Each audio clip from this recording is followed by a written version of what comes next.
Buenas noches, ingeniero. Buenas noches, ingeniero. Ok, gracias. He tenido conflictos para abrir el Zoom, no sé qué fue lo que pasó. Bueno, ahora aquí ya está abierto, vamos a empezar las clases, ¿ya? ¿Qué fue lo que hicimos la clase anterior? Calculamos las medidas de tendencia central. Calculamos la media, la mediana, la moda. Hicimos una representación gráfica.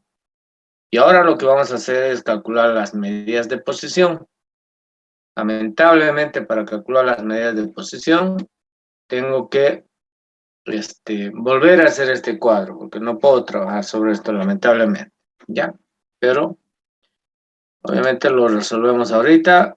Así que primero voy a dejar de grabar un ratito para evitar... Recordings. Ahí tenemos el cuadro de distribución de frecuencias de la distribución de los salarios. ¿Ya? Entonces, ¿qué es lo que vamos a practicar ahora? El cálculo de las medidas de tendencia central. Recuerden que las medidas de tendencia central, perdón, dije mal, las medidas de posición, las medidas de tendencia central ya las hemos practicado la clase anterior. Entonces, vamos a calcular las medidas de posición. ¿Ustedes recuerdan cuáles son las medidas de posición? Son aquellos valores que dividen una distribución en partes iguales. Y de esos valores tenemos 4 medidas de posición. Estas medidas de posición son los cuartiles. ¿Qué más? Son los deciles y son los percentiles.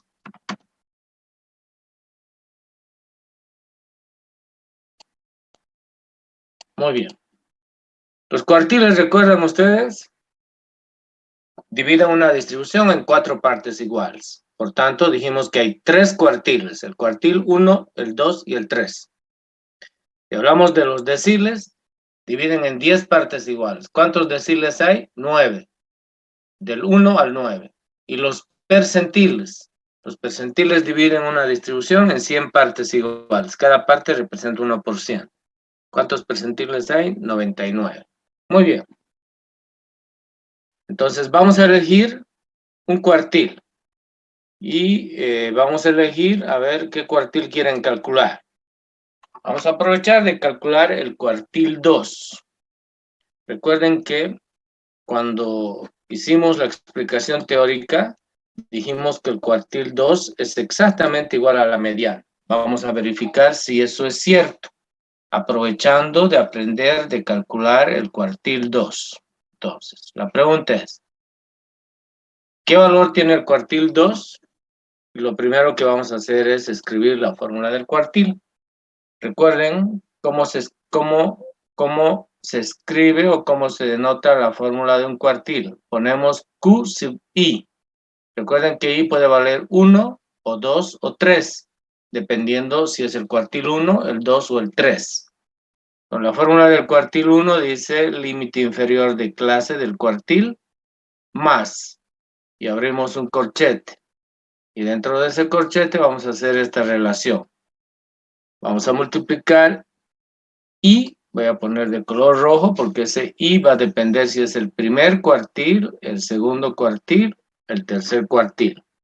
Y eso vamos a dividir, perdón, vamos a multiplicar I por N y vamos a dividir entre 4.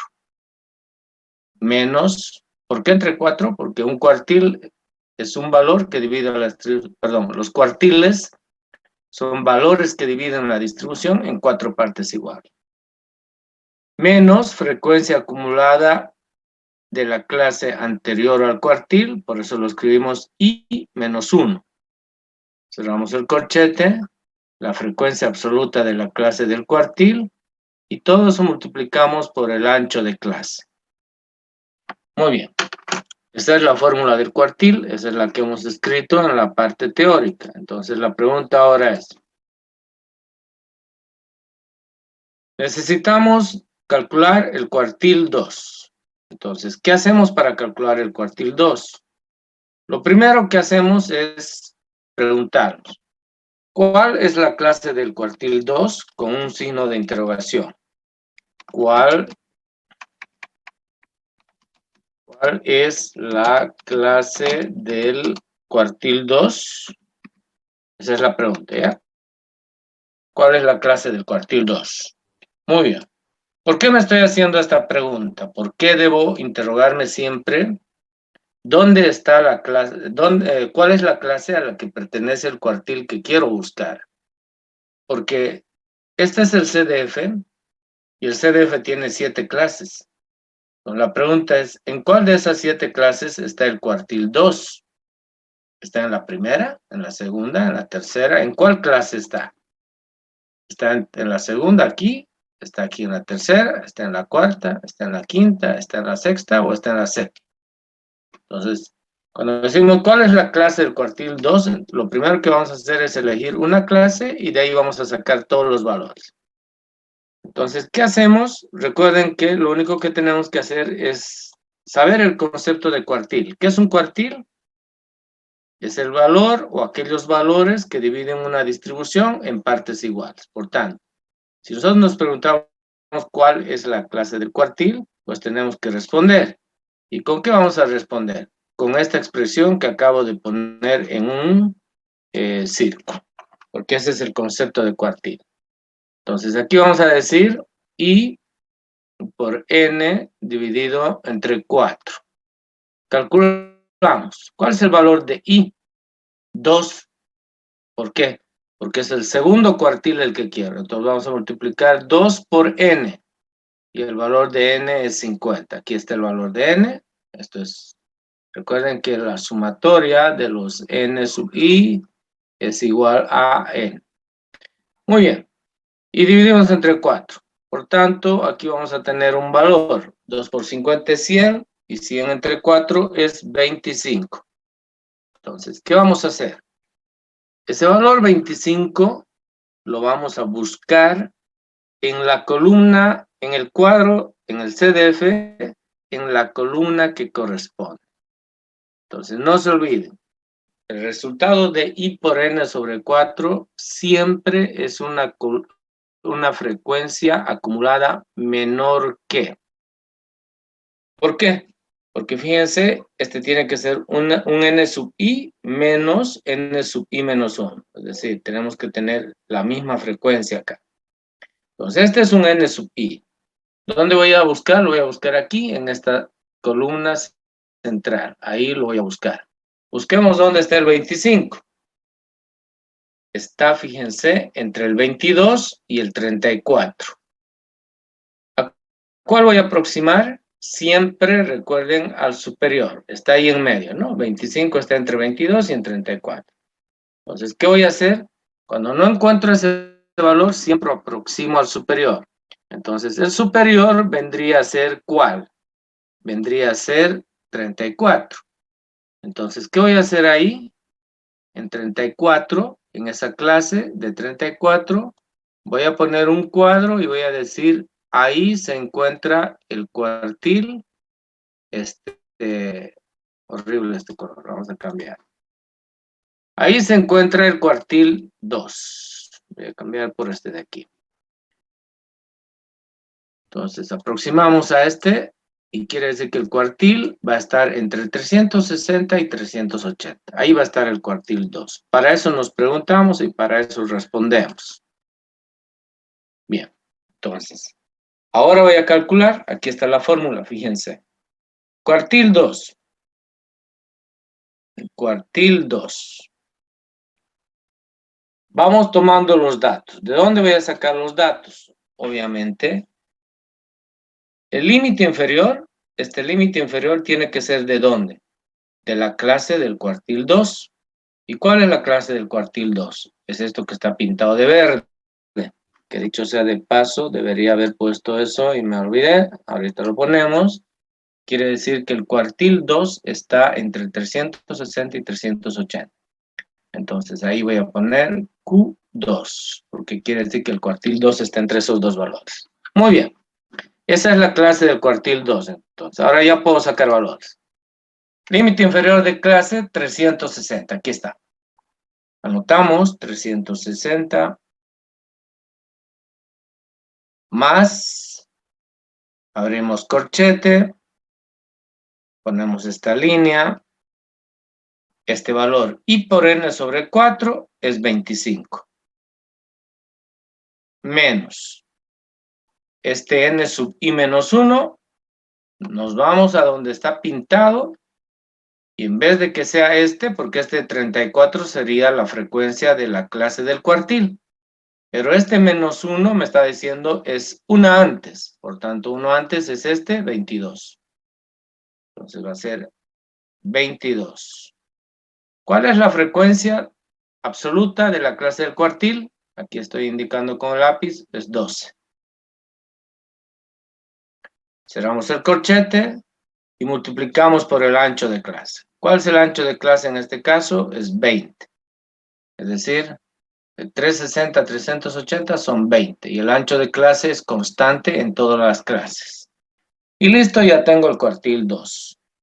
Entonces, si nosotros encontramos el valor del cuartil 2, 25 menos 22 es 3. 3 por 20 es 60. Y 60 dividido entre 12 es 5.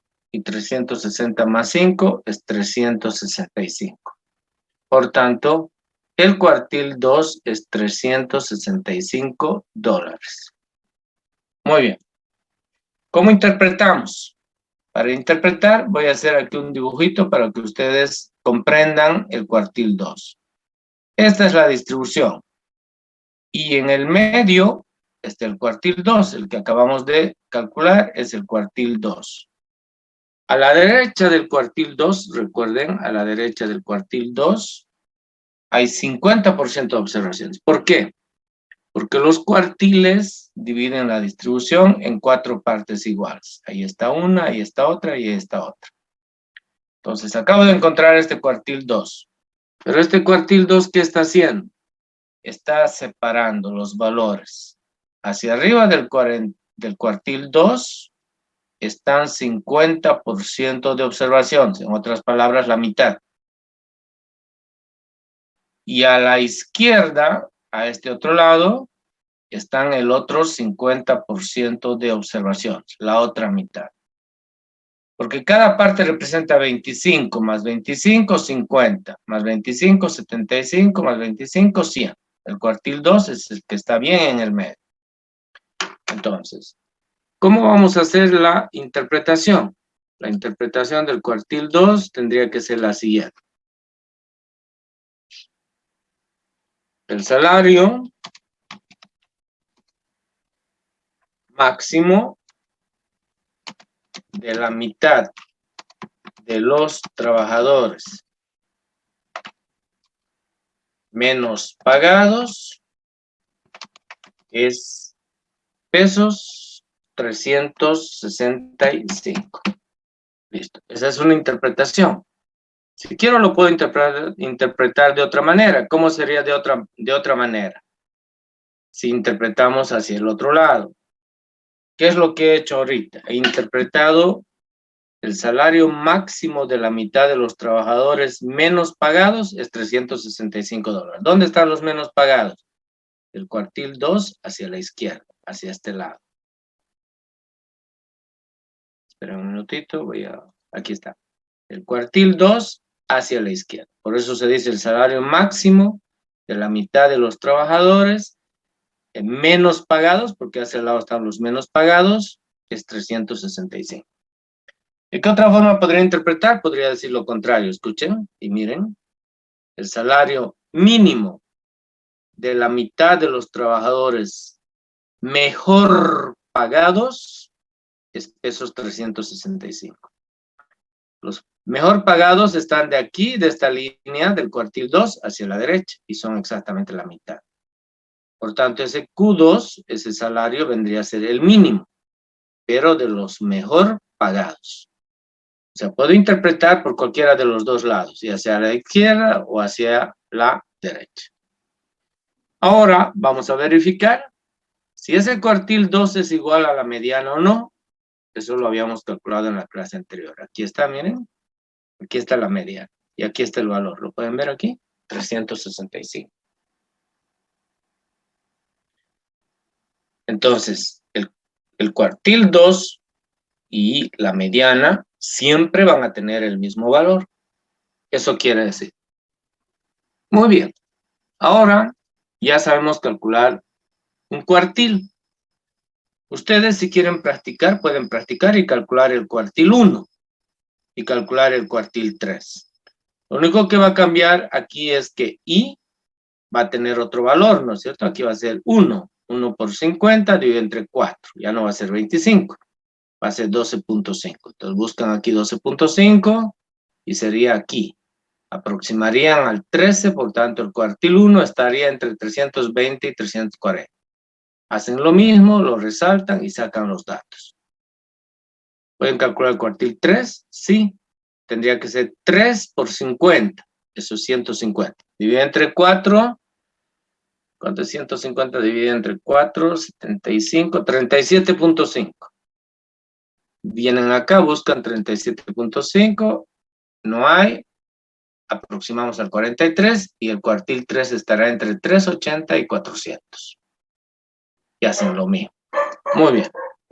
Eso obviamente lo van a hacer ustedes para practicar, ¿ya? Yo solamente voy a enseñar el procedimiento para cada uno. Ya está para el cuartil. Ahora vamos a calcular un decil. ¿Qué decil quieren calcular? Alguien que quiera animarse por un decil. No me pidan el decil 5, porque si me piden el decil 5, va a ser exactamente este valor de aquí. Porque el decil 5, el cuartil 2 y la mediana tienen el mismo valor. ¿Algún otro decil? A ver, ¿qué decil quieren calcular? Cualquiera, pues, por favor, a ver. El decil 7. El decil 7. Muy bien. Vamos a calcular el decil 7. Lo primero que hacemos, obviamente, es escribir la fórmula del decil. Y recuerden que la fórmula del decil es exactamente igual a la fórmula del cuartil. Perdón, me equivoqué. Es exactamente igual, con una pequeña diferencia, ¿no? Aquí es que yo me equivoqué. Bien, entonces, calculemos. Cualquier decil de sub i, le voy a poner, es igual al límite inferior de clase más, abrimos un corchete, en ese corchete hacemos esta operación. I por n. Y va a depender si quiero el decil 5, 6, 1, etc. En este caso mi decil es 7, entonces I va a valer 7. Y eso multiplicamos por n. Y esa expresión, I por n, dividimos entre 10. ¿Por qué entre 10? Porque los deciles son valores que dividen la distribución en 10 partes iguales. Por esa razón. Menos n sub i menos 1. Cerramos. Dividimos entre n sub i y multiplicamos por el ancho de clase. Muy bien, esa es la fórmula y si ustedes miran con la fórmula del cuartil, no hay ninguna diferencia. ¿Sí? No hay ninguna diferencia. Muy bien. Perdón, estoy diciendo mal. Hay una pequeña diferencia y la diferencia está en esta parte. La diferencia tiene que ver solamente con el concepto. En el otro caso dividíamos I por n entre 4 y aquí vamos a dividir I por n entre 10 porque es un decil. Muy bien. Entonces, nuevamente, lo primero que hacemos es preguntarnos, con signo de interrogación, ¿cuál es la clase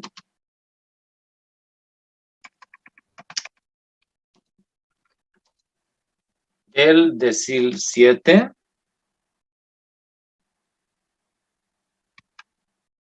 Muy bien. ¿Cuál es la clase del decil 7? La respuesta está en esto que he puesto en círculo. Entonces, lo que queda ahorita es simplemente calcular. Anotamos I por n sobre 10. I por n sobre 10. ¿Cuánto vale I? 7, porque es el decil 7. por n. ¿Cuánto es n? N es 50. Dividido entre 10. Muy bien. Entonces eso me da un valor. Este 0 puedo simplificar con este 0. Entonces 5 por 7, esto es 35. ¿Qué es 35?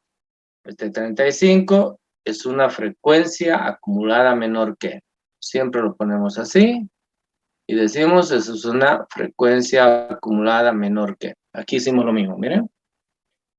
Entonces vamos y lo buscamos en esa columna. Ahí está. ¿Dónde está el 35? Esto es 34, ¿no? 22, 34. Esto es 34. El 35 está aquí, entre el 34 y 43. Está ahí en medio. Está más cerca del 34, pero no importa, está en medio. Entonces, ¿qué voy a hacer? Voy a aproximar siempre al superior. ¿Cuál es el superior? 43. Entonces, quiere decir que el decil, en este caso 7, va a estar entre 380 y 400. Muy bien. Listo. Ahora solo queda sacar los datos. Fíjense, ese es el único detallito y la única dificultad, digamos, para calcular cualquier cuartil, decil o percentil que enseguida vamos a ver. Entonces, anotamos. Decil 7.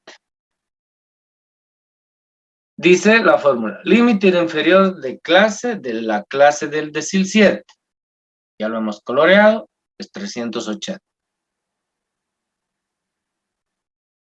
Más, abrimos el corchete, y por n sobre 10. Ya lo tenemos aquí, entonces voy a poner ahí 35 directamente, no voy a poner otro valor. Ya no hay necesidad de reemplazar uno por uno estos datos, que ya está calculado acá. 35 menos. N sub i menos 1.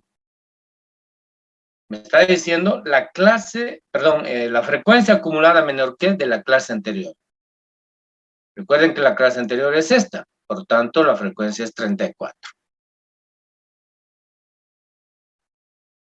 Sobre la frecuencia absoluta sería 9. Cerramos y multiplicamos por el ancho de clase, que en este caso es 20. Listo, ya está resuelto, ya tenemos ahí el decil 7. 35 menos 34 es 1. 1 por 20 es 20, y 20 dividido entre 9, 2, algo. Por tanto, esto va a ser 382, 22. 2. Listo. Eso recuerden que esto es dinero, por tanto ponemos aquí al lado dólares. Muy bien. Así de fácil se calcula el decil 7. Ahora vamos a interpretar, y para interpretar voy a hacer una campanita así chica ahí. Recuerden que esto está dividido en 10 partes. No voy a poder dividir las 10 partes, pero aquí tengo el decil 7. ¿Sí? Ese es el que acabo de calcular, el decil 7. ¿Por qué está de ese lado? Porque obviamente el que está a la mitad sería el decil 5, pues, ¿no? Pero si este es el decil 7, quiere decir que el 30% de los datos son superiores al decil 7. ¿Y por qué es decil 7? Porque el 70%, de ahí viene, el 70% de los datos son inferiores al decil 7. Recuerden que cada parte vale 10%, entonces hasta aquí hay 50. Aquí hay uno más, 60, y este es 70. Entonces el decil 7 es aquel valor que divide la distribución. 70% menores que y 30% mayores que. Entonces, hecho ese dibujito, ya podemos interpretar y podemos decir lo siguiente. Podríamos decir así: el salario máximo del 70% de los trabajadores menos pagados que es de 382,2 dólares. ¿Listo? Esa es una forma de interpretar. ¿Cómo sería otra forma? Decir el salario mínimo del 30% de los trabajadores más pagados o mejor pagados es pesos 382. Entonces, si ustedes observan, este decil 7, ¿qué está haciendo? Está dividiendo, miren por favor el lápiz, al 70% menos pagados y al 30% mejor pagados. Si hablamos del 30% mejor pagados, viene a ser su salario mínimo. Si hablamos del 70% peor pagados o menos pagados, vendría a ser su salario máximo. Por eso aquí hemos dicho el salario máximo del 70% de trabajadores menos pagados es de 382,2. Listo. Ya está resuelto un decil. Ahora vamos a calcular un percentil. ¿Qué percentil desean calcular?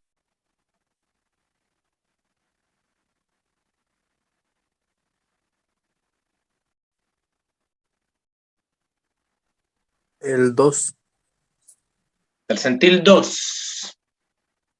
Muy bien, el percentil 2. Ok. Primero, ¿qué son los percentiles? Son aquellos valores que dividen la distribución en 100 partes iguales. Cada parte representa 1%.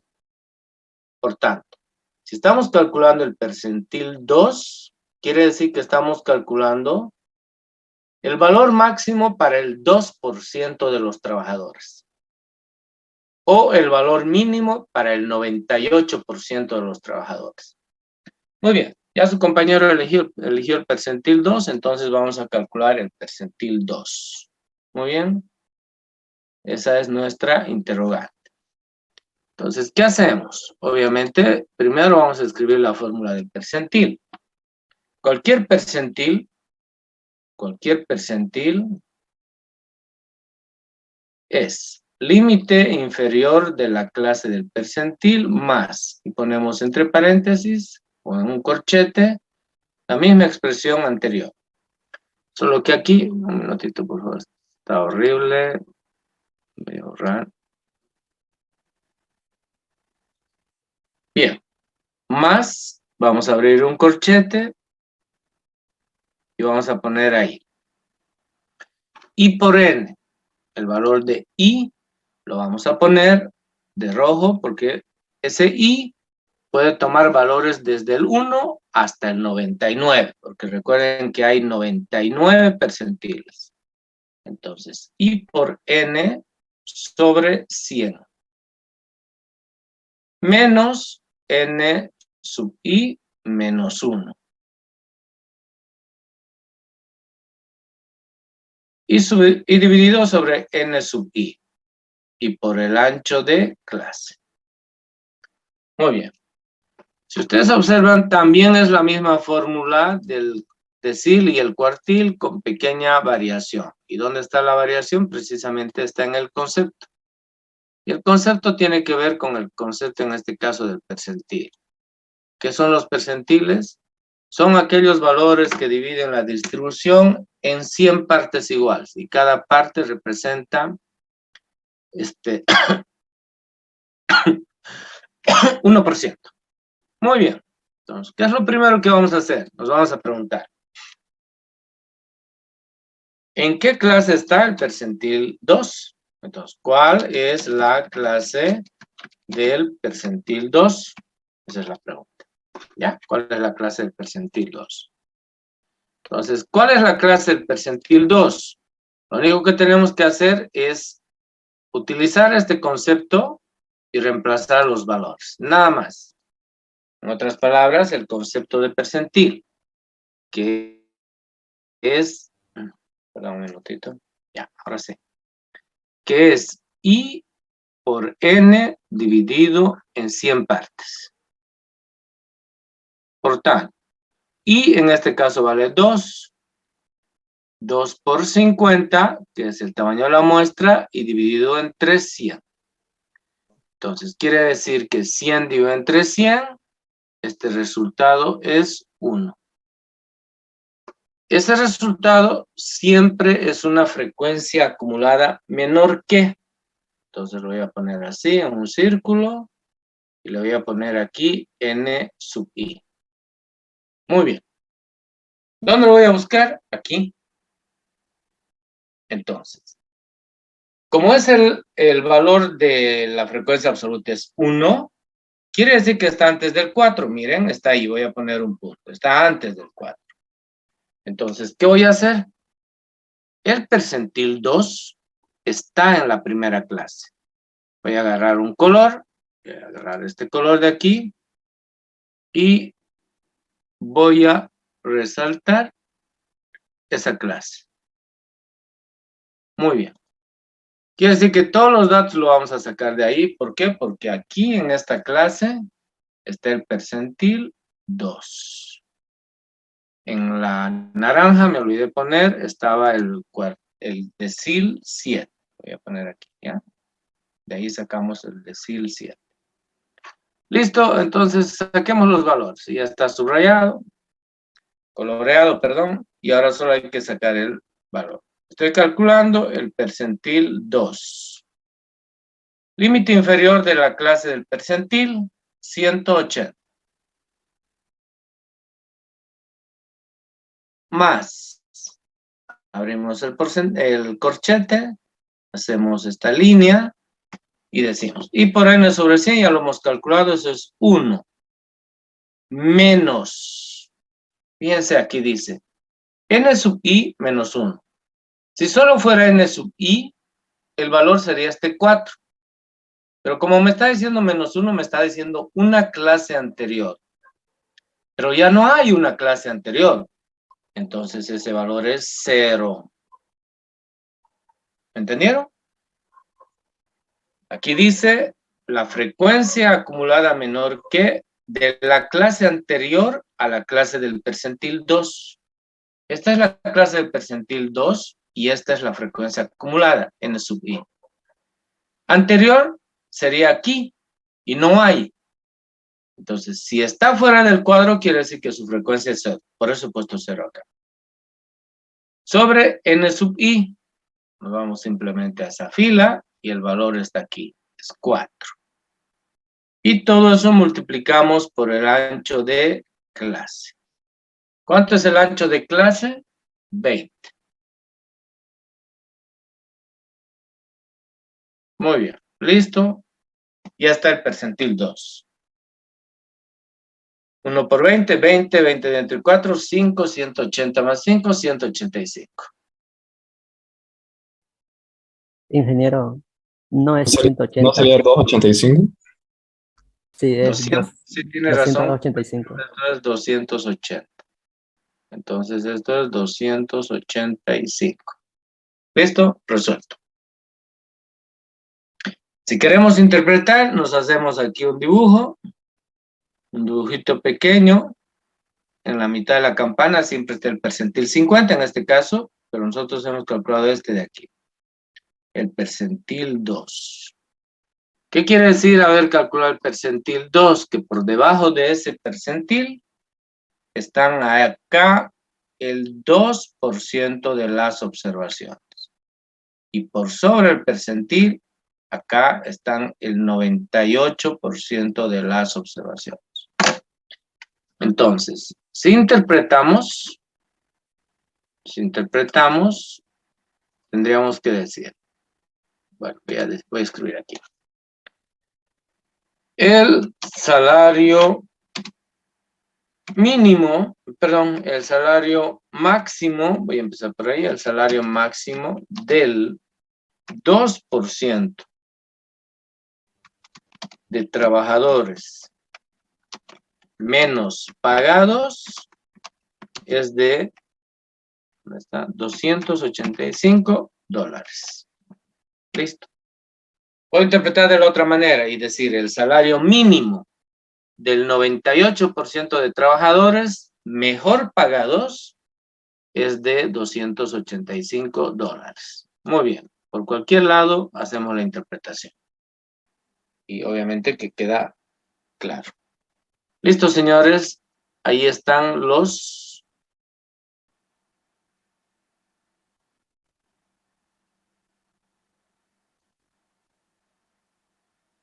cuartiles, los deciles y los tercentiles.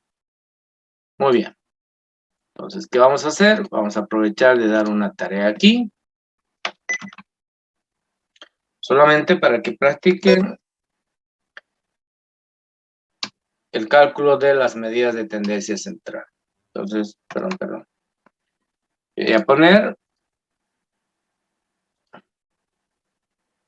determinar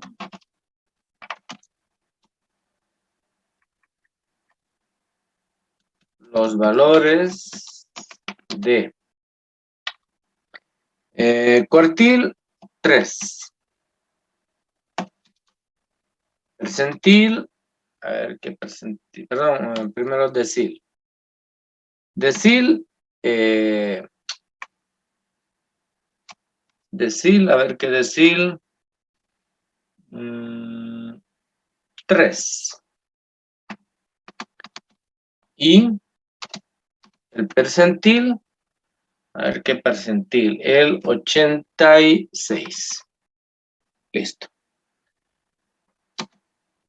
E interpretar en cada caso. Muy bien. Esa es una tarea que la van a resolver ustedes. Muy bien. Preguntas. Difícil, fácil. Fácil, ¿no? Lo más fácil del mundo. Es solamente saber los conceptos y la fórmula es aprenderse uno de memoria. Y si ustedes se fijan, esas tres fórmulas que acabamos de hacer, del cuartil, del decil y del percentil, es también parecida a la fórmula de la mediana. ¿Cuál va a ser la diferencia? Miren por favor el lápiz y miren esta fórmula de aquí. La diferencia es que aquí va en esto que está en círculo, solamente va a aparecer n sobre 2. ¿Por qué n sobre 2? Porque la mediana divide la distribución en dos partes iguales. Por tanto, no hay necesidad del i, es simplemente n dividido entre 2. Fórmula de la mediana. Entonces, fíjense, algunos se quejan y dicen, hay tantas fórmulas, el profesor es así o así. Si saben la fórmula de la mediana y después saben los conceptos, todas las fórmulas las pueden escribir hasta contar cero. Muy bien, señores. Hemos terminado las medidas de posición. Ahora vamos a hablar de las medidas de dispersión. No sé cómo hemos estado haciendo, pero voy a volver a la clase anterior. Por suerte tengo grabado aquí. Vamos a ver. Ya. Nos toca entonces el punto 4.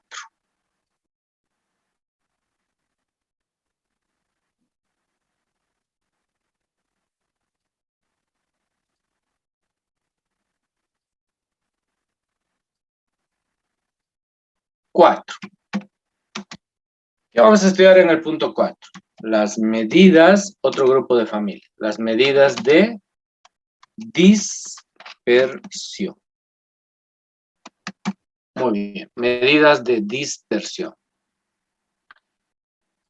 Y para explicar un poco el concepto de las medidas de dispersión, voy a hacer dos esquemas.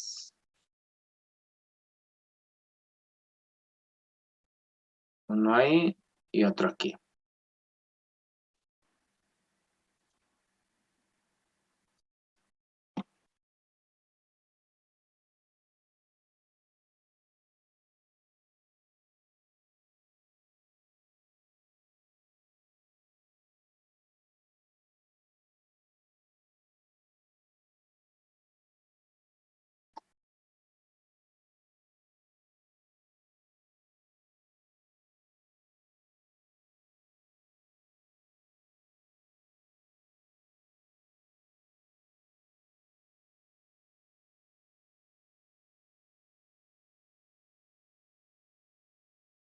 Muy bien. En ambos casos, ¿qué tenemos? Una distribución de datos, ¿sí? A eso se llama distribución de datos. Recuerden, una distribución de datos es como, bueno, primero voy a anotar. En ambos casos tenemos una distribución de datos. Quiere decir que cada puntito representa un dato, en otras palabras, representa un valor, ¿ya? Entonces, voy a poner así, con una flechita, esa es una distribución y esta es otra distribución. Muy bien. Si nosotros queremos explicar el comportamiento de una distribución, podemos determinar, por ejemplo, medidas de tendencia central. Aquí vamos a poner, estos son los valores de X y estos son los valores de X. Quiere decir que aquí hay un valor, aquí hay otro que se repite 2 veces, aquí hay un valor, aquí otro valor y aquí otro valor. En cambio, aquí hay un valor, aquí se repite otro valor 2 veces, hay aquí uno que se repite 4 veces, etc. Muy bien. Entonces, si nosotros calculamos una medida de tendencia central, seguramente este conjunto de datos que está aquí va a tener una media.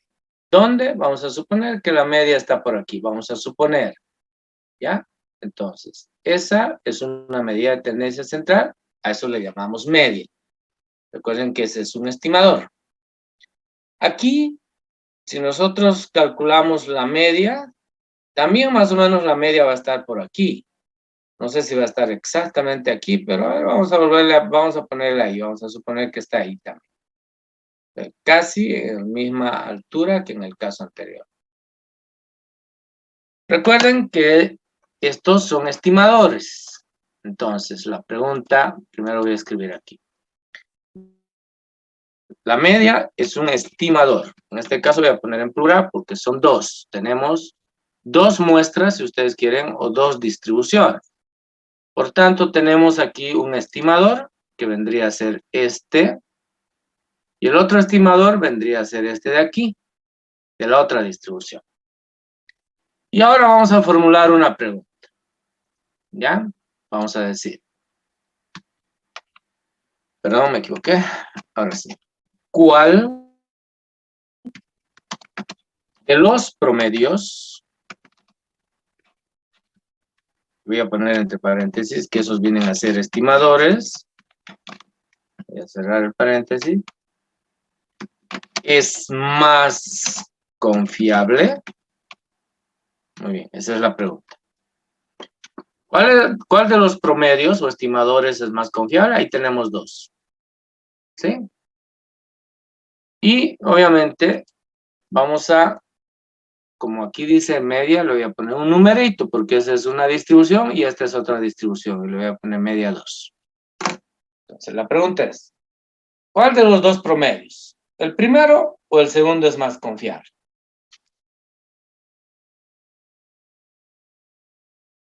¿Alguien podría responderme?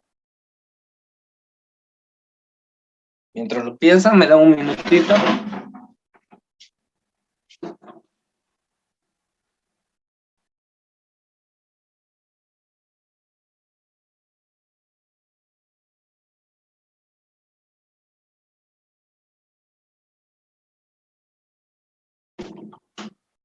Muy bien. ¿Alguien ya tiene alguna respuesta?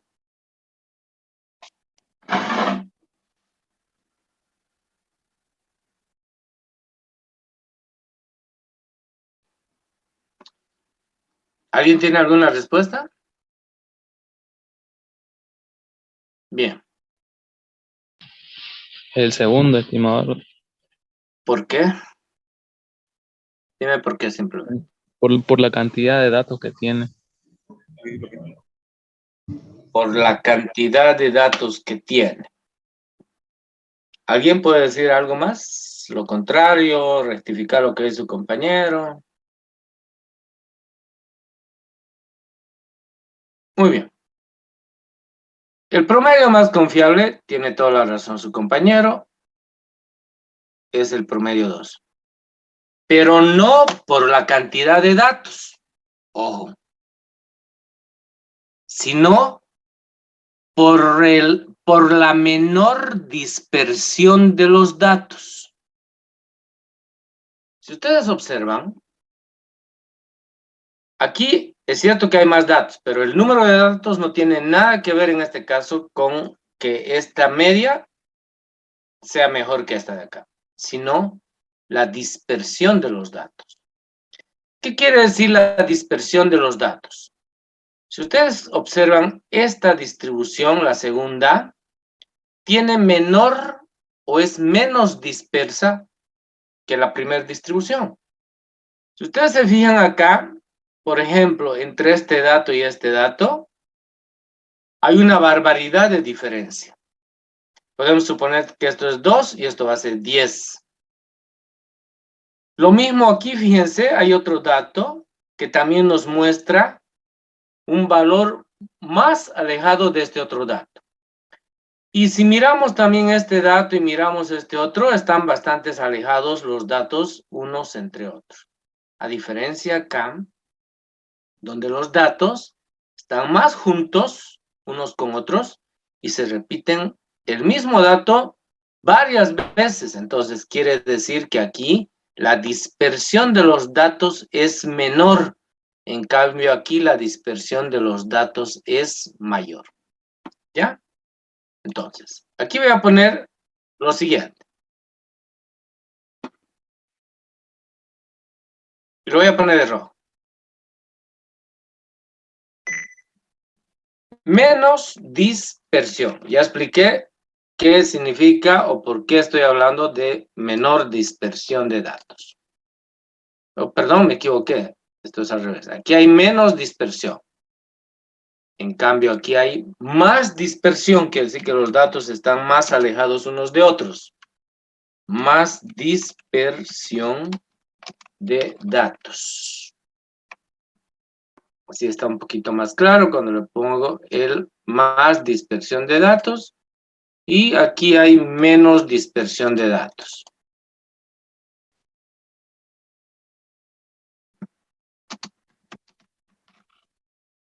Muy bien.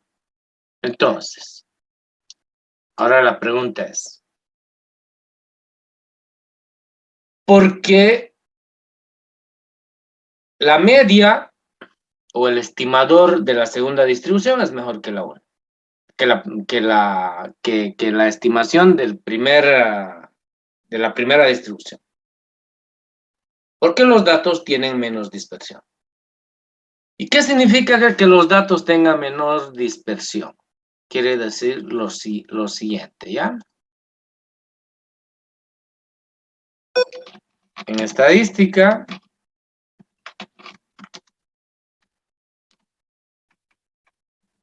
la información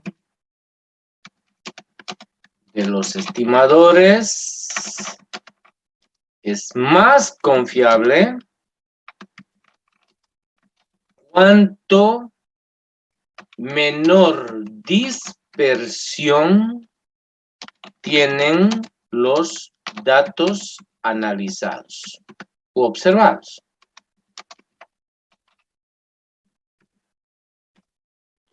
Entonces, ¿para qué vamos a estudiar la dispersión? Para ver el grado de confiabilidad que tienen los estimadores. Entonces, voy a anotar aquí. Las medidas de dispersión se estudian para establecer el grado de la confiabilidad de la información estadística. Muy bien. Por favor, alguien está con su micrófono encendido.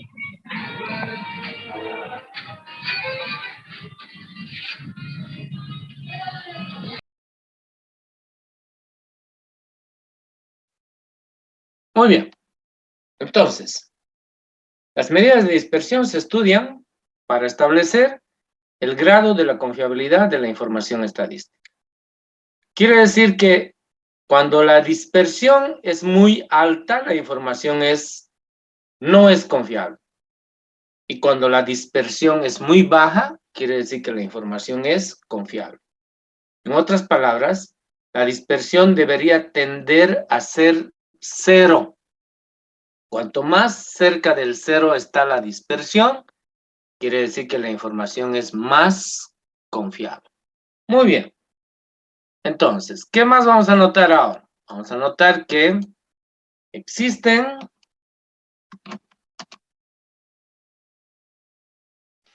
dos tipos de medidas de dispersión. Voy a poner 2 puntos. Voy a poner medidas de dispersión absoluta. Y dentro de las medidas de dispersión absoluta voy a poner lo siguiente. Como no puedo poner otra cosa, voy a ver si puedo utilizar otra viñeta. Sí, puedo utilizar otra viñeta. Las medidas de dispersión absoluta. La medida de dispersión más absoluta más importante es la varianza. Después de la varianza vamos a estudiar otra medida de dispersión que se llama la desviación típica.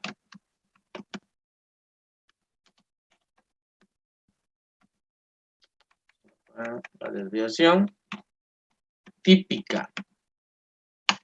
Después vamos a estudiar otra medida de dispersión que se llama la desviación media. Otra medida de dispersión, la desviación mediana. Y una última,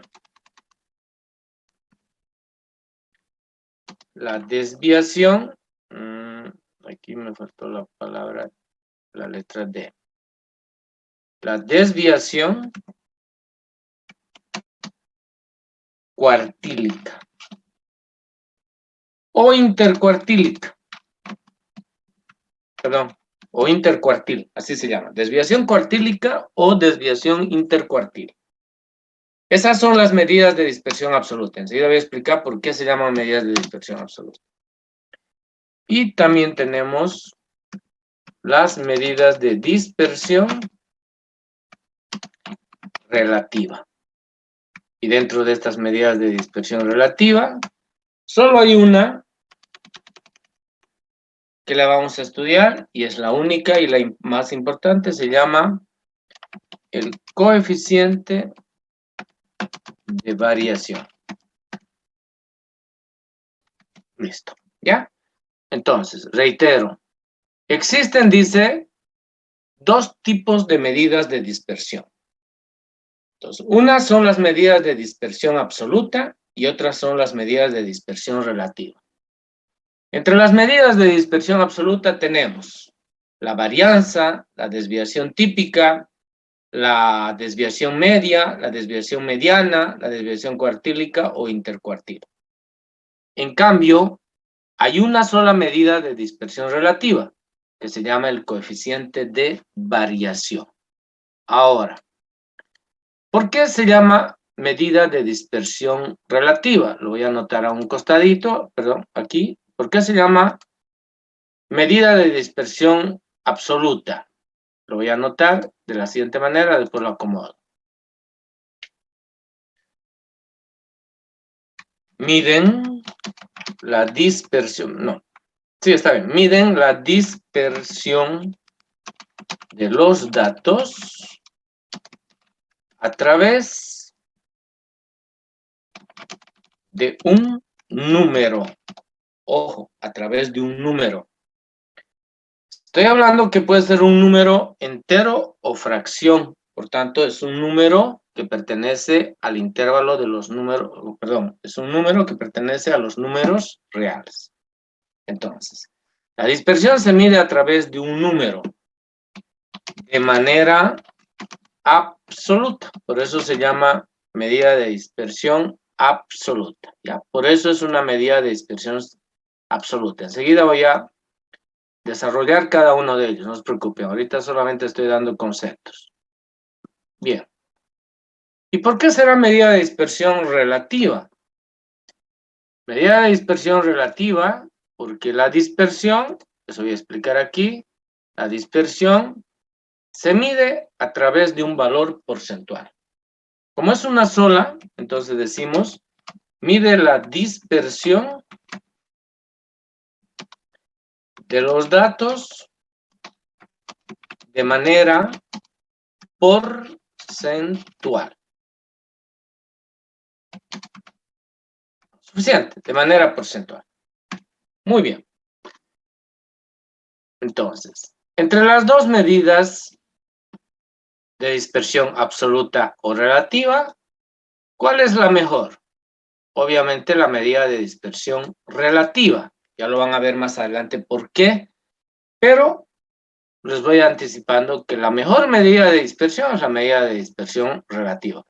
Recuerden también cuando hablamos de las frecuencias absolutas y relativas. La mejor frecuencia era la relativa y no la absoluta. ¿No? Muy bien. Entonces, esa es toda la teoría.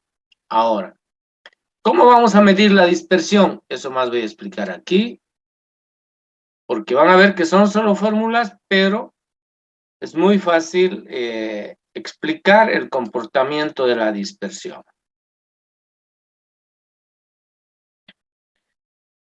La variable X, ¿sí? Y pues aquí nosotros tenemos valores. Bueno, mejor voy a poner unas pelotitas.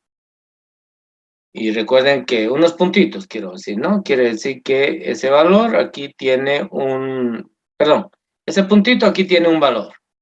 Por aquí vamos a poner otro puntito, por aquí vamos a poner otro punto, por aquí vamos a poner otro punto, aquí otro y aquí otro, ¿ya? Esos son nuestros datos. Y obviamente cada uno de esos datos representa, recuerden, un X sub I. A este, como ya están ordenados, le llamaríamos X1, este sería X2, este sería X3, este sería X4, X5 y X6. Tenemos 6 datos simplemente, ¿ya? Ahora la pregunta es, de este conjunto de datos, tiene que haber un estimador promedio. El promedio, obviamente, ¿dónde estará en este caso? A ver, yo creo que el promedio, a ver, si pongo aquí un punto de apoyo, los datos se caen a este lado. Si pongo aquí, sí, yo creo que aquí va a estar, ¿no? Miren, justo aquí va a estar. ¿O no? Porque fíjense, estos datos están más cerca y estos están más allá. Ya, no importa. Vamos a poner que está aquí. Ese valor es el valor de la media. Lo voy a escribir aquí abajo, no arriba. Por tanto, ese es un estimador. ¿Ya? Entonces, ¿cómo vamos a medir la dispersión de los datos? Vamos a medir esta distancia. Por ejemplo, entre el dato X1 y el dato y la media, voy a poner aquí, hay una distancia. Miren, por favor. Eso es para el valor X1. Estoy tratando de hacer coincidir con la media. Hay otra distancia ¿dónde? Para X2. Y esa distancia tiene que ver desde X2 hasta la media. Tiene que coincidir exactamente con la media. O sea, con este valor, ¿no? Y aquí hay otro también. El X3 va a también tener una distancia, cuya distancia va a coincidir con el valor de la media. Al otro lado hacemos lo mismo. Voy a tomar, pero en este sentido. Aquí voy a tomar, aquí abajo. Por ejemplo, aquí tiene que ser uno pequeñito. No sé si me va a dar el espacio, pero lo voy a hacer aquí arriba. Ese sería ese chiquitito. Es decir, de este dato X 4 a la media. Es esa que ni se va a notar, pero es ese pequeñito. Y desde aquí, desde la media hasta aquí sería otro desvío, miren, hasta X5. Y desde aquí, que también es la media, hasta aquí sería otro desvío. Muy bien. Cada uno de esos datos es un desvío. Y de ahí viene el término dispersión.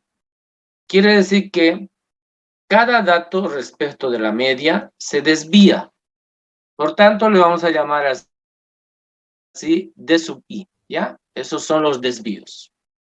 Entonces, recuerden que si aquí tenemos una media, eso cumple una condición, ya lo explicamos cuando estábamos explicando la media aritmética.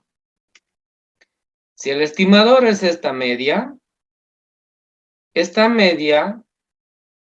no es nada más que la sumatoria de los desvíos, y esa sumatoria de los desvíos es igual a 0. Por tanto, ¿eso qué me genera? Me genera un punto de equilibrio, y ese es el concepto que tiene la media, ¿no es cierto? Cumple la función de equilibrio de un conjunto de datos. Por tanto, aquí los desvíos, fíjense, bueno, primero voy a escribir aquí. Aquí. ¿Dónde? Aquí, mejor. Aquí. Ay, ¿dónde? Aquí, ¿ya? ¿Cómo se miden los desvíos? Es que cometí el error y no quiero borrar. Bueno, no cometí un error, pero ¿cómo se miden los desvíos? A cada valor x sub i se le resta el valor de la media. Por tanto, ese es un desvío. ¿Qué quiere decir? Que los desvíos a este lado, por ejemplo, van a ser, como este x1 es más pequeño que esta media, todos los valores aquí van a ser negativos. En cambio, todos los valores aquí van a ser positivos. Si sumamos todos esos valores negativos con positivos, el resultado tiene que ser aquí 0. Entonces, esto tiene que dar 0 necesariamente. ¿Ya? Ahora, ¿cómo vamos a medir la dispersión? Ojo, para medir la dispersión, lo que vamos a hacer es elevar estos desvíos al cuadrado. Acuérdense, vamos a elevar los desvíos, es decir, esta diferencia de este con este, al cuadrado. ¿Para qué? Para que la suma de los desvíos al cuadrado no sea 0. Si no le elevamos a 0, perdón, si no le elevamos al cuadrado, se hace 0. Para evitar que se haga 0 y para medir la dispersión, ¿qué vamos a hacer? Vamos a elevar cada uno de estos datos al cuadrado. Entonces, elevando al cuadrado, la suma de los desvíos ya no va a ser 0, va a ser mayor que 0. Y eso vamos a dividir entre el número de datos. Por tanto, vamos a tener la dispersión promedio, de manera general. ¿Ya? Entonces, ¿qué voy a hacer? Porque para no pasarme a la siguiente hoja, voy a aquí un poquito, voy a dividir la pizarra y voy a poner lo que estoy diciendo en este momento, ¿ya? Lo que acabo de decir es lo siguiente, que si nosotros elevamos los desvíos al cuadrado, entonces la sumatoria de los DI al cuadrado es lo mismo que va a suceder esto. La sumatoria de los X sub I menos la media, porque esos son los desvíos, ¿no es cierto? Elevado al cuadrado, esta sumatoria debería aproximarse a 0. Ojo, no ser 0, debería aproximarse a 0. Entonces, ¿qué quiere decir? Que la dispersión es menor cuando se aproxima al 0. Si se aleja del 0, quiere decir que la dispersión va aumentando, ¿ya? Y con esto vamos a medir la dispersión de un conjunto de datos, con esta relación. Acuérdense que esto lo van a ver en las fórmulas de la varianza, de la desviación típica, de la desviación mediana. Aquí va a cambiar un poquito, pero en el fondo la dispersión se mide así, elevando al cuadrado los desvíos de cada dato respecto a la media y sacando un promedio. Pero esa sumatoria de los desvíos debería tender a 0. ¿Para qué? Para ser un estimador confiable. Voy a anotar eso con el teclado, no va a dar con lápiz. Debe tender a 0 para ser un estimador confiable. Lo voy a poner con mayúsculas, ¿ya? Cuanto más se aleja del 0, el estimador se hace menos confiable. Cuanto más cerca está del 0, el estimador se hace más confiable. En otras palabras, ¿qué estoy queriendo decir? Estoy queriendo decir que cuando se mide la dispersión necesariamente tiene que ser un valor muy pequeño, que se aproxima al 0. Entonces, cuando esa dispersión es muy pequeña, quiere decir que la información estadística o el estimador, en este caso este promedio, es más confiable. Este de aquí tiende a ser más confiable. ¿Cuándo va a ser más confiable? Cuando suceda esto de aquí, miren. Cuando los datos estén menos dispersos. ¿Cuándo va a ser, mejor dicho, cuándo va a ser más confiable? Cuando los datos estén menos dispersos. ¿Cuándo va a ser menos confiable? Cuando los datos estén más dispersos, más alejados unos de otros. Cuando esta dispersión sea mayor, quiere decir, ¿no? Muy bien. Listo. Son las 8. Tengo que desarrollar las fórmulas. Por favor, las fórmulas, no, las voy a hacer ahorita. Sáquenle una foto.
Muy bien.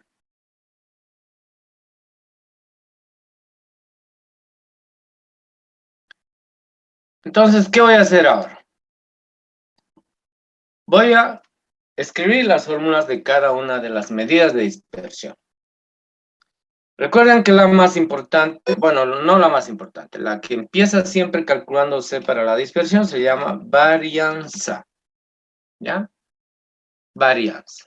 Entonces, nosotros la varianza vamos a simbolizar, la varianza la vamos a simbolizar con este símbolo. Sigma, bueno, primero voy a poner acá, ¿ya? Con este símbolo. Sigma elevado al cuadrado. Esa es la varianza.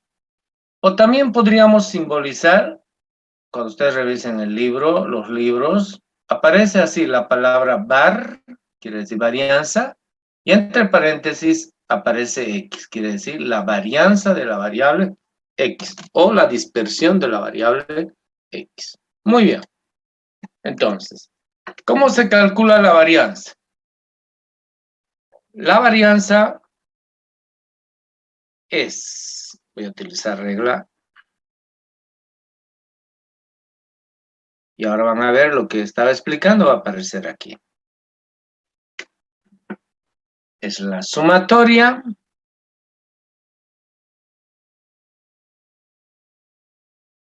de las diferencias de cada dato con la media, elevado al cuadrado. Si ustedes recuerdan, estos son los desvíos.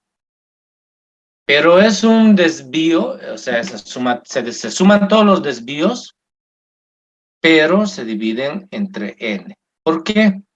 Porque obviamente estamos calculando una varianza de un promedio. Este es un promedio, por tanto la desviación también tiene que ser promedio, ¿no es cierto? Estamos sumando y lo tenemos que dividir entre el número de datos. Muy bien. O podemos calcular con esta fórmula y enseguida voy a explicar cuál es la diferencia entre una y otra. Voy a aprovechar de escribirlo todo de una sola vez. No, vamos a escribir aquí mejor. Por separado, si no, por ahí no lo van a... Los que no vienen a clases, por ahí no lo van a visualizar y pues se van a confundir. También podemos calcular de esta manera. La sumatoria de los x sub i menos la media, cerramos el paréntesis, elevado al cuadrado, pero multiplicamos por n sub i y dividimos entre n. Entonces, la fórmula segunda, ¿en qué difiere de la primera? En que en la segunda aparece un n sub i. Si ustedes se fijan, aparece la frecuencia absoluta. N sub i, esta de aquí. Entonces, ¿qué quiere decir eso? Quiere decir que la primera fórmula se utiliza cuando los datos no están agrupados. Y la segunda se utiliza cuando los datos están agrupados. Entonces, simplemente, aquí al ladito voy a poner, esto es para datos no agrupados, quiere decir que no están en un CDF. En cambio, este se utiliza cuando los datos están agrupados. ¿Ya? Entonces, miren cuán fácil es calcular la varianza. Y tiene que ver con esto que expliqué en la página anterior. Con esto, miren. Esos desvíos hay que tratar de que tiendan a ser cero. Pero hay que calcular el promedio de esos desvíos. Y eso es lo que estamos haciendo aquí al dividir entre n. Muy bien, ya está la varianza. Ahora, la otra, recuerden que es la desviación típica.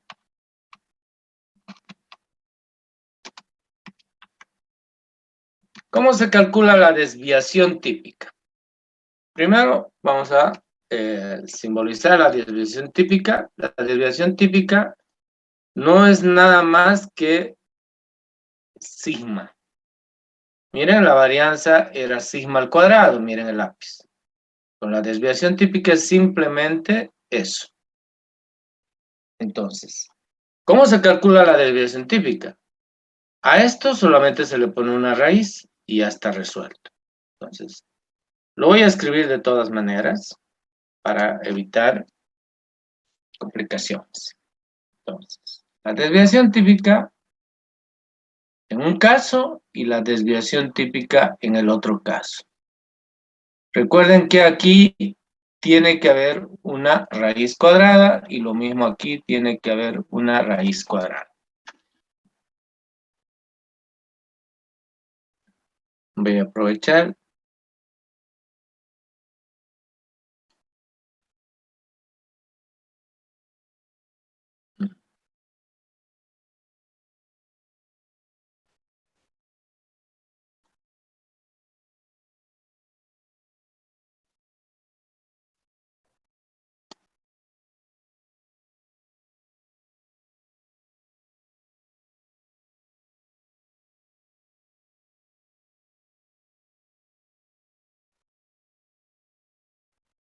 Muy bien.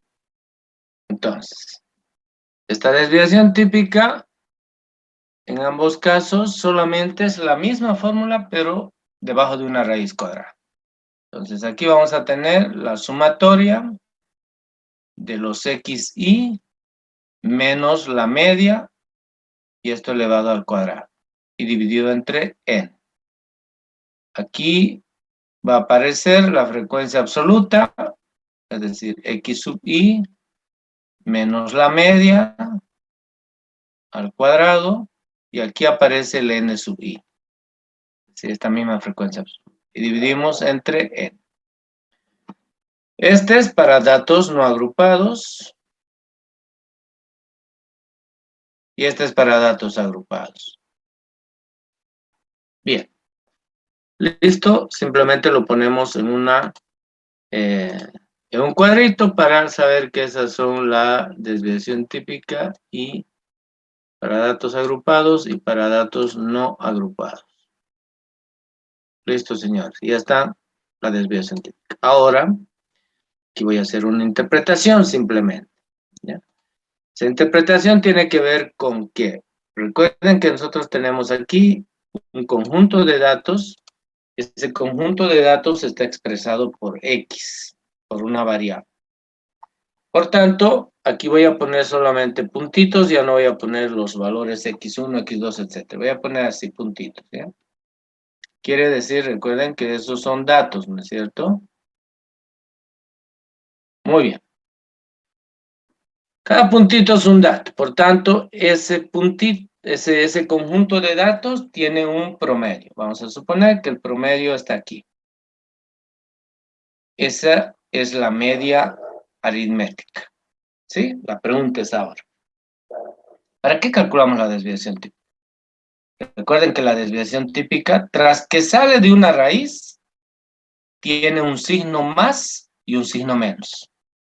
Por tanto, significa que para esta media, nosotros vamos a buscar un límite superior, que va a ser más o menos por aquí, por decir algo. Ahorita voy a... Y el otro límite va a estar aquí, obviamente a la misma distancia, y ahí. ¿Qué quiere decir?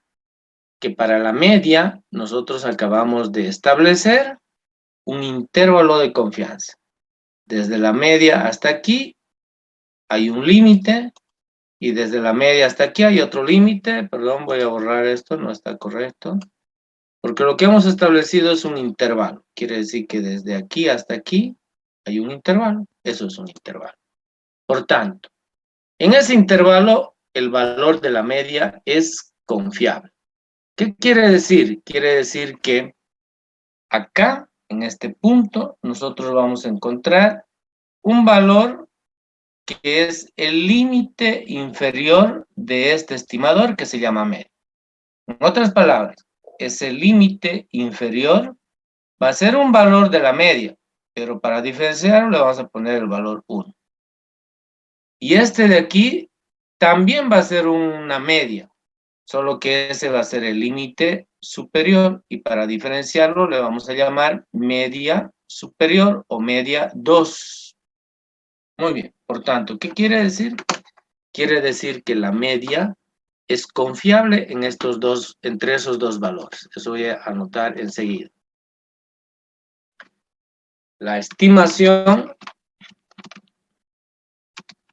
de la media es confiable es confiable en el intervalo y debe ser descartado cuando está fuera del intervalo. Muy bien. Por tanto, ¿qué es lo que acabamos de hacer? Perdón, me falta algo aquí. Los límites dependen del valor de la desviación típica.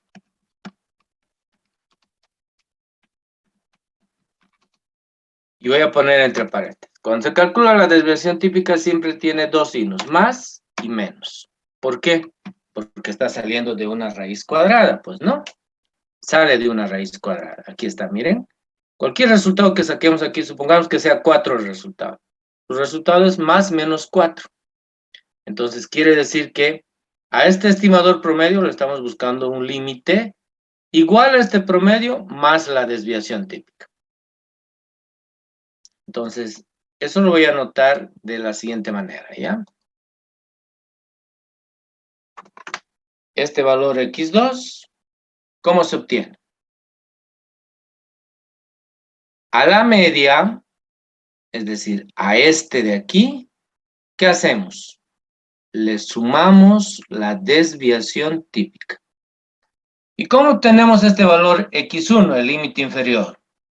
A esta media le restamos la desviación típica. Entonces, para eso se calcula la desviación típica, para establecer un intervalo de confiabilidad del estimador. Entonces, el límite superior va a ser el estimador más la desviación típica y el límite inferior va a ser el estimador menos la desviación típica. ¿Por qué? Nuevamente reitero, porque la desviación típica, mejor lo dejo escrito aquí abajo, la desviación típica, aquí lo voy a dejar escrito, como es el resultado de una raíz cuadrada, entonces siempre va a tener un signo más y un signo menos. Entonces, la desviación típica con su signo positivo es el que se utiliza para calcular la media del límite superior.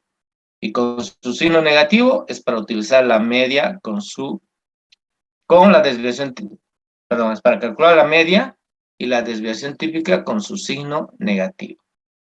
Ojo entonces, este más menos tiene que ver con eso de ahí.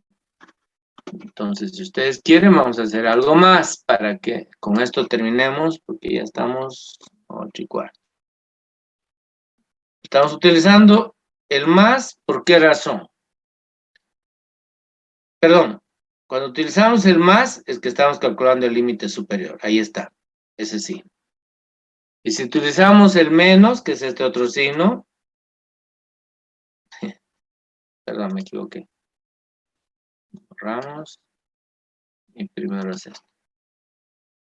Si quiero el límite inferior, utilizo entonces la desviación típica, pero con su signo negativo. Ahí está. Entonces, para eso se calcula la desviación típica, para ver la variación hacia el lado derecho y la variación hacia el lado izquierdo. Quiere decir la variación que me permite establecer un intervalo de confianza, perdón, un intervalo confiable, sumándole y restándole la desviación típica. Muy bien. ¿Listo? Eso es para la desviación típica. Yo una vez voy a terminar, por favor, si no, me voy a atrasar mucho. Tengo 15 minutos todavía. Desviación media. Bien. La desviación media tiene exactamente el mismo concepto. Vamos a simbolizar la desviación media con una DM. Así, miren. Desviación media con una DM. O podemos utilizar, ojo, una D y una X acá. En los libros a veces utilizan eso. Pero a esta X le ponemos una rayita. Entonces, desviación media o desviación media. Bien. La desviación media se calcula de una manera parecida a estas fórmulas de aquí. Van a ver lo siguiente. Desviación media. Voy a utilizar M, ¿ya? Es la sumatoria de los X sub I. Perdón, un minutito, me equivoqué. Ya, me equivoqué al enunciar. Desviación media. Es la sumatoria, ojo, de los valores absolutos. Voy a hacer con regla mejor porque a veces no puedo. Ojo. Valor absoluto. ¿De qué? De cada dato respecto de la media. En otras palabras, el desvío. Y cerramos el valor absoluto. Y dividimos entre n. Entonces, si ustedes miran esta fórmula, por favor, el lápiz y esta otra, no es lo mismo, pero tiene la misma función. Este desvío está elevado al cuadrado, ¿con qué finalidad? De que los valores se hagan positivos. Si aquí el desvío es negativo, elevado al cuadrado se va a hacer positivo. ¿Qué función cumple el valor absoluto? Este es un valor absoluto. ¿Qué función cumple el valor absoluto? Que si esta diferencia es negativa, solamente la consideramos como si fuera positiva. ¿Ya? Entonces, esta es la fórmula cuando los datos no están agrupados. Y la desviación media cuando los datos están agrupados es lo mismo. Y aparece simplemente una, ¿cómo se llama? Una frecuencia absoluta. Muy bien. Entonces, ¿qué vamos a tener aquí? Vamos a tener lo mismo, la sumatoria. Valor absoluto, voy a dibujar con una regla porque manualmente para mí es difícil. Eso es valor absoluto y lo vamos a mover. Y más acá. Y el otro valor absoluto está aquí. Bien. No, dije mal, no el otro valor absoluto, sino el desvío en valor absoluto, es decir, x sub i menos la media, en valor absoluto. Y aquí multiplicamos esa expresión por ni y dividimos entre n. ¿Cuándo se utiliza esto? Cuando los datos están agrupados. ¿Listo? Entonces, la desviación media tiene exactamente el mismo concepto que la desviación típica. ¿Qué cambia? La forma de calcular. Nada más cambia cómo se calcula. Aquí utilizamos valor absoluto para que las diferencias negativas se hagan positivas. Aquí, en cambio, le vamos al cuadrado para que las diferencias negativas se hagan positivas. Y podamos sacar una raíz perfectamente, sin ningún problema, de que hayan valores negativos y queramos sacar valores imaginarios. Muy bien. Y para finalizar la desviación media, simplemente voy a decir aquí abajo lo siguiente. La desviación, perdón,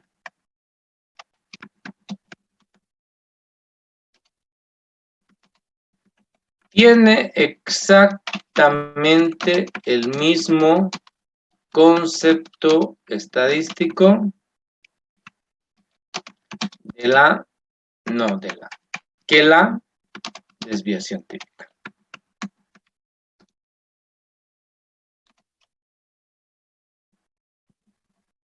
Quiere decir que el valor que nosotros sacamos de la desviación media se le debe sumar y se le debe restar también al estimador, que en este caso es la media. ¿Ya? Entonces, fíjense, simplemente cambia la forma de calcular. La desviación media y la desviación típica es exactamente lo mismo. Sirve para encontrar el límite superior y el límite inferior del intervalo. Recuerden que este intervalo es el intervalo en el que esta media es confiable. Fuera de ese intervalo, la media no es confiable. Es decir, hacia la izquierda o hacia la derecha, ese valor no es confiable. Muy bien. Desviación mediana.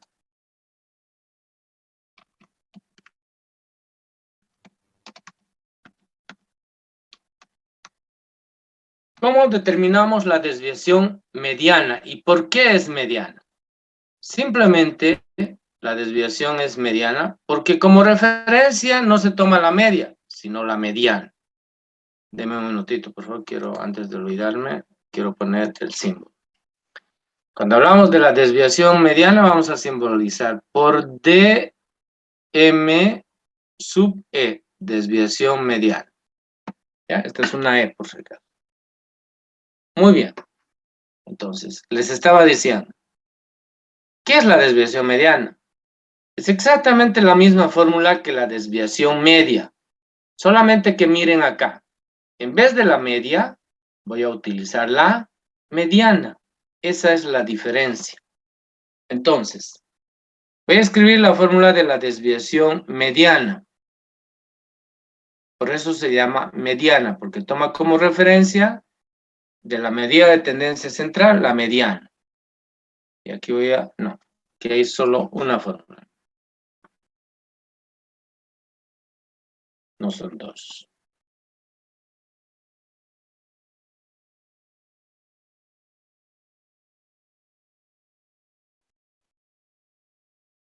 Bien. Miren por favor la diferencia. Y miren esta de aquí y miren la que voy a escribir. Es la sumatoria valor absoluto. Me salió bien. De cada dato observado menos. Y ahí aparece, en vez de la media, la mediana. Recuerden que la media y la mediana son medidas de tendencia central. Y cerramos el valor absoluto. Bueno, eso no aparece valor absoluto. Voy a borrar.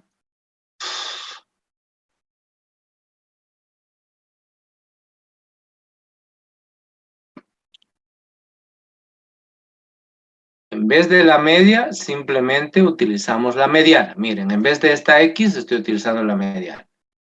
Ponemos el valor absoluto y multiplicamos por la frecuencia absoluta, n sub i, y dividimos entre n.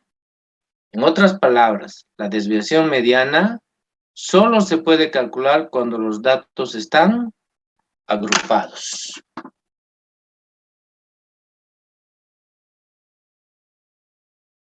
Muy bien. Entonces aquí voy a anotar lo siguiente. Si ustedes se fijan, la desviación mediana tiene la misma forma que la desviación media. ¿Cuál es la diferencia? Que el promedio que se considera es la mediana. Entonces, aquí voy a anotar lo siguiente. Esta medida de dispersión se utiliza cuando los CDFs, cuando un cuadro de distribución de frecuencias es abierto o semiabierto. Ojo, está clarito cuando se utiliza eso. Y está hablando de un CDF, quiere decir que necesariamente tiene que haber un cuadro de distribución de frecuencias. ¿Ya? En este caso, el estimador es la mediana. Yo les pedí que estudiaran las propiedades de la media y la mediana. Cuando un CDF es abierto o semiabierto, no se puede calcular la media. En lugar de la media, se calcula la mediana. Por tanto, la medida de dispersión en un CDF semiabierto o abierto es la desviación mediana. Y finalmente, a ver, si tenemos todavía 5 minutos. Esto es muy cortito. La desviación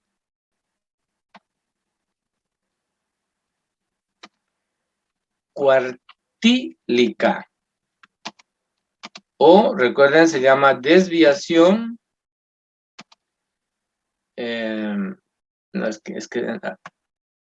Desviación cuartílica. Mejor lo dejamos ahí. ¿Ya? Desviación intercuartil quería anotar. No es necesario. Muy bien. La desviación cuartílica se denota por una D y Q. ¿Por qué? Su nombre lo dice. Para calcular la desviación, vamos a utilizar los cuartiles.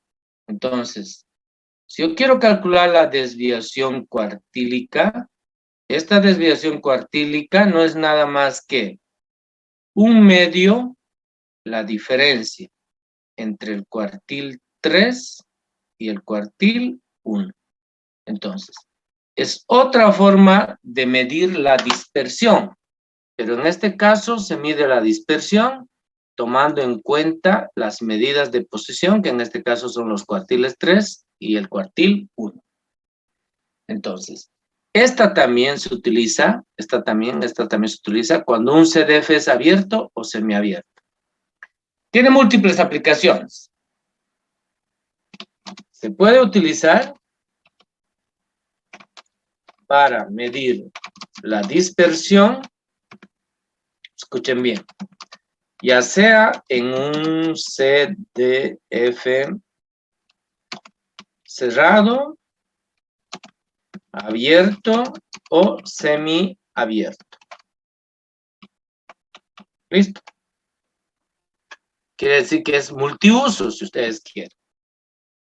Pero obviamente tiene más aplicación la desviación cuartílica cuando los CDF son abiertos o semiabiertos. Pero se puede utilizar también cuando un CDF es cerrado. Simplemente es otra forma de calcular la dispersión de un conjunto de datos. ¿Ya? Muy bien. Todo lo que hemos hecho, la varianza, la desviación típica, la desviación media, la desviación mediana y la desviación cuartílica, solamente miramos esto. Miren por favor aquí. Son las medidas de dispersión absoluta. Aquí está, varianza, desviación típica, desviación media, desviación mediana, desviación cuartílica. ¿Qué voy a enseñar en la siguiente clase? Las medidas de dispersión relativa, que solamente es el coeficiente de variación y es el más importante. Pero eso lo voy a enseñar en la siguiente clase. Muy bien, sáquenle por favor ahí una foto y con eso hemos terminado la clase. Nos vemos el jueves.